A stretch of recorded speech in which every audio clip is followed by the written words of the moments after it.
Hello बच्चों, तो स्वागत है आपका हमारे चैनल द साइंस टीवी में। आज हम 11th का पहले चैप्टर का पहला टॉपिक स्टार्ट करेंगे, वो है डायमेंशन एनालिसिस। डायमेंशन, अब बेसिकली सबसे पहले हम ये समझते हैं कि डायमेंशन क्या होती है। जैसे कि आपको पता है 3 फंडामेंटल यूनिट्स होती हैं, मास, लेंथ और टाइम।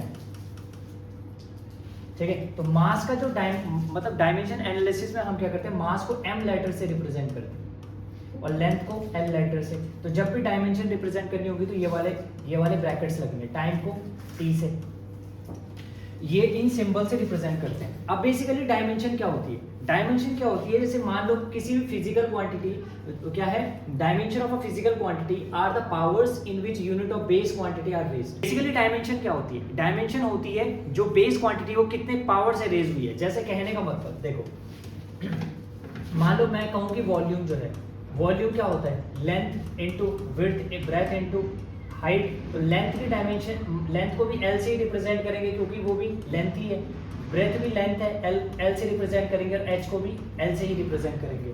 तो L कितना हो गया, ये L क्यूब हो गया। तो हम कहेंगे कि अगर मैं कहूँ वॉल्यूम में लेंथ का डायमेंशन क्या है, तो लेंथ का डायमेंशन 3 है। आएगा समझ में कि मतलब जो फिजिकल क्वांटिटी है वो कितने पावर से रेज हुई है, उसी को हम क्या बोलते हैं, डायमेंशन बोलते हैं। जैसे मान लो वेलोसिटी है, तो वेलोसिटी का जो डायमेंशन, जो फॉर्मूला होता है वो आता है कि LT-1। तो अगर मैं कहूँ कि इस जो वेलोसिटी हमारी जो फिजिकल क्वांटिटी है उसमें लेंथ की डायमेंशन कितनी है, तो लेंथ की डायमेंशन कितनी हो जाएगी, 1। अगर मैं पूछूं टाइम की डायमेंशन कितनी है, तो टाइम की हो जाएगी -1। तो डायमेंशन मेरे हिसाब से समझ आया होगा।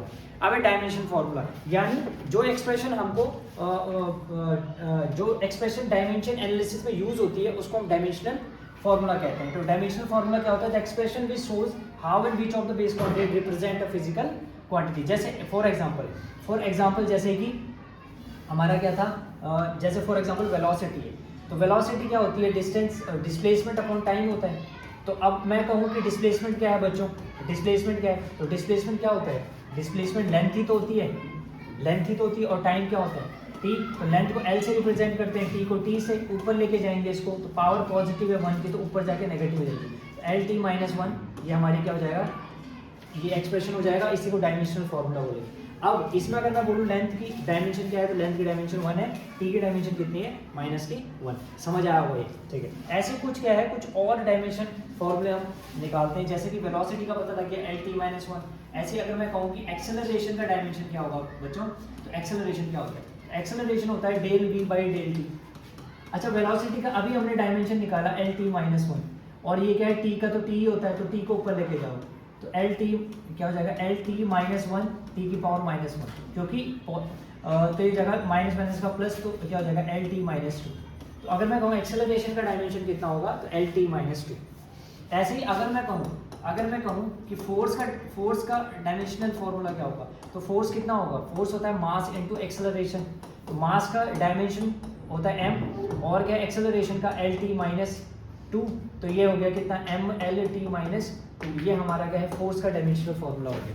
ऐसे हम बहुत सारे निकाल सकते हैं। जैसे मान लो हम अगर पूछा कि वर्क का बताओ भाई डायमेंशनल फॉर्मूला क्या होगा, तो वर्क का डायमेंशनल फॉर्मूला कैसा होगा, तो वर्क इज इक्वल टू क्या होता है, फोर्स इनटू डिस्प्लेसमेंट। ठीक है, तो फोर्स का तो निकाल दिया हमने, MLT-2, और डिस्प्लेसमेंट का हो गया L। तो कितना हो गया, L इंटू L स्क्वायर, तो ML2T-2।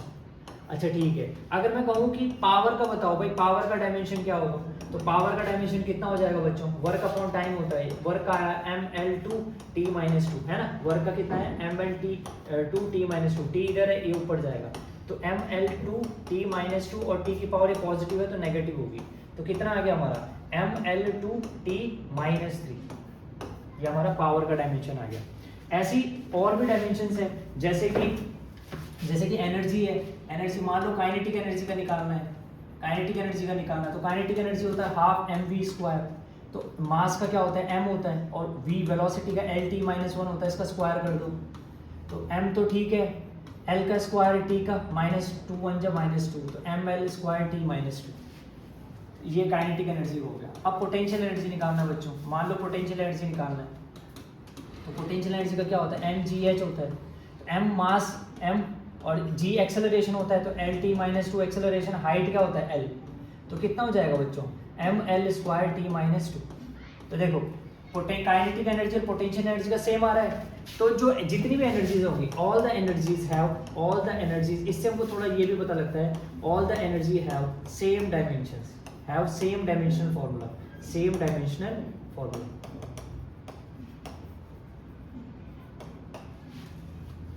ऐसे बच्चों अगर मान लो मैं टॉर्क निकालता हूँ, टॉर्क, तो टॉर्क का डायमेंशन क्या होगा, तो टॉर्क इज इक्वल टू हो जाएगा कितना, फोर्स इनटू परपेंडिकुलर डिस्टेंस।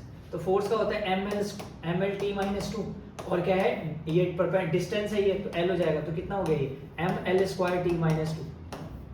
तो सारी एनर्जीज का तो सेम वो आ रहा है हमारे पास डायमेंशन, लेकिन क्या है टॉर्क का भी वही आ रहा है। तो कोई दो जो फिजिकल क्वांटिटी है, इससे हमको ये पता लगता है कोई दो फिजिकल क्वांटिटी का भी सेम डायमेंशनल फॉर्मूला हो सकता है बच्चों।